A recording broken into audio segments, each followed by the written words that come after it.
Assalamualaikum warahmatullahi wabarakatuh. Salam sehat untuk anak-anak semua dan selalu bahagia. Tetap semangat untuk belajar di rumah ya.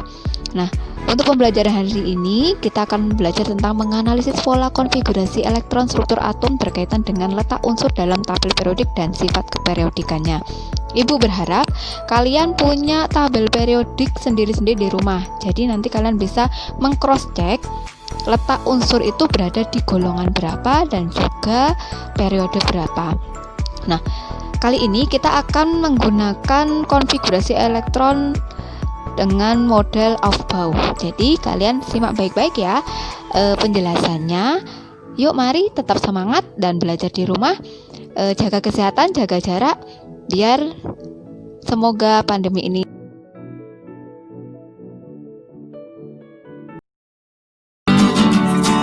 Assalamualaikum warahmatullahi wabarakatuh. Oke sahabat excellent, pada video kali ini kita akan membahas kimia ya kelas 10 sesuai dengan request kalian, yaitu bagaimana cara menentukan golongan dan periode suatu unsur, dan ini ada kaitannya dengan konfigurasi elektron.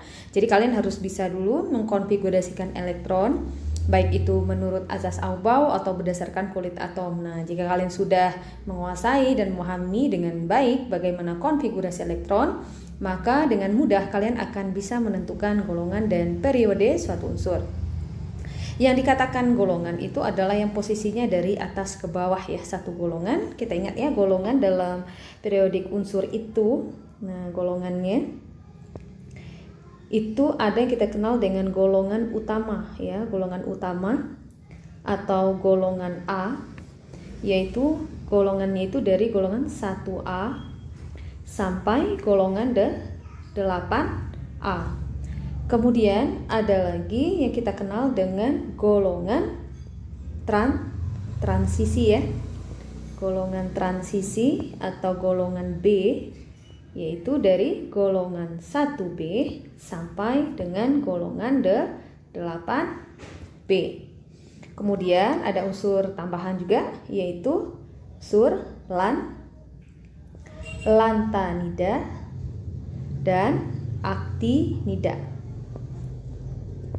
Nah, ini adalah golongan-golongan unsur yang ada pada tabel periodik unsur kimia. Oke, kita ganti dulu warnanya. Nah, di sini kita akan menentukan golongan dan periode suatu unsur. Nah, kita langsung ambil contoh soalnya. Misalnya, kita ingin menentukan kira-kira Na itu dengan nomor atomnya 11, dia terletak pada unsur berapa, terletak pada golongan berapa dan periode berapa. Kita konfigurasikan terlebih dahulu ya. Nah, di sini kita gunakan aturan Aufbau atau asas Aufbau untuk mengkonfigurasikannya. Kalian ingat lagi cara mengkonfigurasikan dengan menggunakan aturan Aufbau. Kalian mulai dari panah yang pertama ini. Nah, berarti ada 1S, ingat ya, S itu muatan elektron maksimumnya adalah 2. Oke, kita tuliskan ya, S-nya 2, P-nya masih ingat ya, 6, D-nya adalah 10. Sedangkan F itu muatan elektron maksimumnya adalah 14 ya. 10, 14, 2, 6, 10. Nah, berarti kita mulai dari panah yang pertama, 1S2. Kemudian panah yang berikutnya, yaitu 2S2. Kemudian 2P6. Nah, sebelum K3S2 ya. Ini udah berapa ini elektronnya? 2 tambah 2 sudah 4, tambah 6 ya sudah 10. Karena dia 11 berarti tinggal, oke kita lanjutkan, 3S. Ya, 3S1. Ya kan? 3S1. Kita lihat, kulit pertama diisi oleh 2 elektron. Kulit yang kedua diisi oleh 2 tambah 6, 8 elektron. Kulit yang ketiga diisi oleh 1 elektron. Nah, untuk menentukan dia termasuk dalam golongan berapa, nah jadi elektron valensi atau elektron terluar ya, jumlah elektron terluar atau elektron valensinya itu menunjukkan golongannya. Sedangkan kulit, nah kulit atau jumlah kulit ya atau banyak kulitnya itu menunjukkan periode.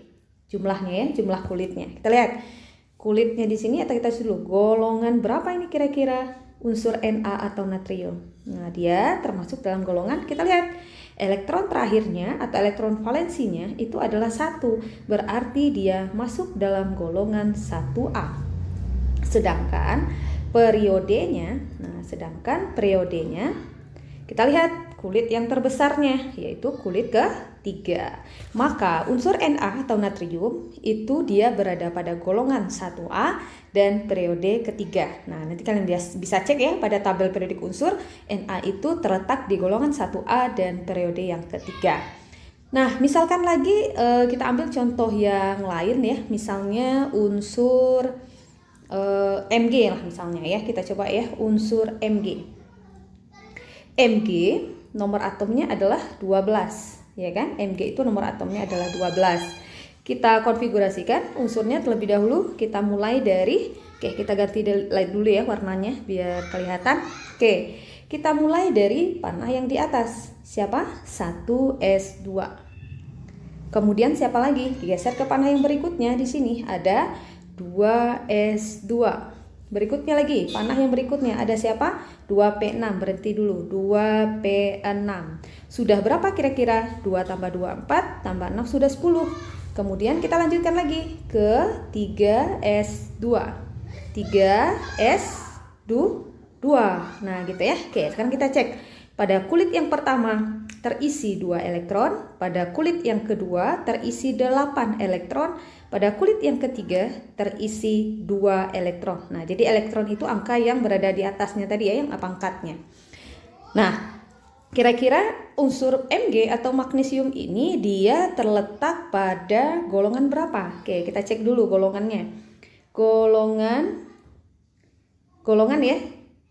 Nah, lihat elektron keluarnya. Nah, elektron keluarnya ini di kulit yang ketiga tadi kan, yaitu ada sebanyak 2 elektron. Berarti dia terletak pada golongan 2A. Ya, golongan 2A. Sedangkan periodenya, lihat kulit yang terbesarnya. Kulit terbesarnya adalah 3. Berarti dia terletak pada periode yang ketiga. Sekarang kita coba satu contoh soal lagi. Misalkan unsur yang kita ganti dulu ya warnanya. Misalkan unsurnya Cl misalnya. Nah, yang sering kita temui ya, yang tidak asing lagi atau yang familiar lah kita dengar, Cl atau klorin. Nomor atomnya adalah 17. Kita konfigurasikan dulu. Kita mulai dari 1s2. 1s2, lanjut lagi panah yang berikutnya. 2s2. Lanjut lagi panah yang berikutnya 2P6. Nah, kita hitung dulu. 2 tambah 2, 4 tambah 6 udah 10. Tadi kan 2P6, lanjut ke bawah ya. 3S2. 3S2. Sudah berapa kira-kira? Sudah 12, berarti sisa 5 lagi. Nah, lanjut ke sini. 3P ya kan? Berarti 3P 5. 2 tak, jadi tidak bisa kita isi 3P6 ya, karena jumlahnya harus 17. 2 tambah 2 4, tambah 6 10, tambah 2 12, tambah 5 17. Pada kulit yang pertama diisi 2 elektron. Pada kulit yang kedua 8 elektron. Pada kulit yang ketiga itu ada 7 elektron. Maka untuk menentukan golongan berapa dia, untuk menentukan golongannya ya, kita lihat jumlah elektron pada kulit terluarnya. Kulit terluarnya siapa di sini? Yaitu kulit terluarnya kan 3 ya. Nah, 3 kebetulan dia ada 2 di sini 3-nya. Berarti kita ambil di sini pangkatnya ya, atau jumlah elektron di atasnya tadi ada 2, kita jumlahkan dengan 5. Kalau tadi kulit terluarnya kan cuma 1 ya, 3S1, ini juga 1, 3S2. Makanya langsung ya golongan 2A. Ini juga langsung golongan 1A. Nah, ini kan kebetulan pada kulit ketiga nih elektronnya ada 2 ini. Pada kulit ketiga ada 2 orbital, maksudnya 2 ditambahkan dengan 5. Jadinya adalah golongan 7A. Sedangkan periodenya, periodenya itu sudah pasti ya, periode yang ketiga, yaitu lihat kulit terluar atau kulit terbesarnya. Jadi Cl itu dia termasuk dalam golongan 7A atau golongan halogen ya. Sedangkan periodenya adalah periode yang ketiga. Nah, pertanyaannya sekarang adalah bagaimana cara kita menentukan ini adalah masuk dalam golongan A atau unsur ini masuk dalam golongan B, ya kan? Nah, jadi ciri-cirinya, nah kalian perlu catat ya, ini adalah catatan pentingnya. Oke, kita ganti dulu warnanya.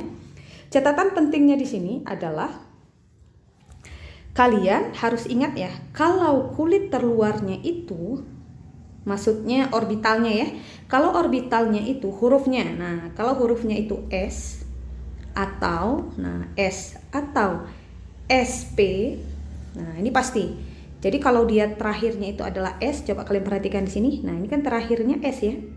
Pada kulit yang ketiga dia S. Ini juga pada kulit yang terluarnya juga S. Nah ini pada kulit terluarnya SP, SP kan. Jadi kalian ceknya pada kulit yang terluarnya ya. Karena ini kulit terluarnya 3, berarti kita cek orbital pada kulit yang ketiga ada S. Oh berarti S. Di sini kulit terluarnya 3, ada orbital siapa? Oh S juga. Jadi kalau orbital pada kulit terluarnya adalah S atau SP, ini sudah pasti dia golongan A. Nah ini udah pasti ya, sudah pasti dia golongan A. Kalau misalnya, atau misalnya supaya kalian lebih paham, saya kasih contoh satu lagi ya. Oke, kita hapus dulu yang di bagian atas ini. Nah jadi kalian ingat lagi, jika apa? Ya, jika orbital pada kulit terluarnya adalah S atau SP, pastilah dia golongan A. Oke, kita kasih contoh satu lagi, misalnya nitrogen ya, misalnya nitrogen. Oke. Nitrogen itu memiliki nomor atom 7. Coba kita konfigurasikan. Kita mulai ya, 1s2. Kemudian 2s2. Sudah berapa ini? Sudah 4. Setelah 2s2 ada siapa? 2p, ya kan? 2p ya, berarti 2p berapa? 2p, 2 tambah 2, 4, tambah 3. Pada kulit pertama 2 elektron. Pada kulit yang kedua 2 tambah 3 ada 5 elektron. Maka, untuk menentukan golongannya tadi sudah pasti. Nah, kalian perhatikan kulit terluarnya itu kan kulitnya kedua kan? Kulit yang kedua ya. Nah, pada kulit yang kedua itu pada orbital S-nya ada 2 elektron, pada orbital P-nya ada 3 elektron. Makanya dia akan menjadi golongan 5A. Dituliskan dalam huruf Romawi ya, golongan 5A. Sedangkan periodenya kulit yang terluarnya yaitu 2. Jadi unsur nitrogen kalau kalian cek di tabel periodik unsur kimia, dia terletak pada golongan 5A dan periode yang kedua. Nah, kalian coba cek kok dia bisa jadi golongan A? Karena pada kulit terluarnya yaitu 2 ya, kulit terluarnya kan 2 tadi memuat orbital SP. Nah, sesuai dengan konsepnya tadi, jika orbital pada kulit terluarnya adalah S saja atau S dan P, pastilah dia golongan A. Nah, sekarang pertanyaannya, bagaimana kalau seandainya kita tahu gitu ya, misalkan kita diberikan soal, diberikan suatu unsur, kita diminta untuk menentukan golongannya. Nah, dari mana kita tahu unsur itu termasuk dalam golongan A atau golongan B? Kalau golongan A tadi kan kita sudah tahu, asalkan pada kulit terluarnya memuat orbital S atau SP, pastilah dia golongan A. Nah, bagaimana dengan golongan B? Oke, next kita lihat pada video yang berikut.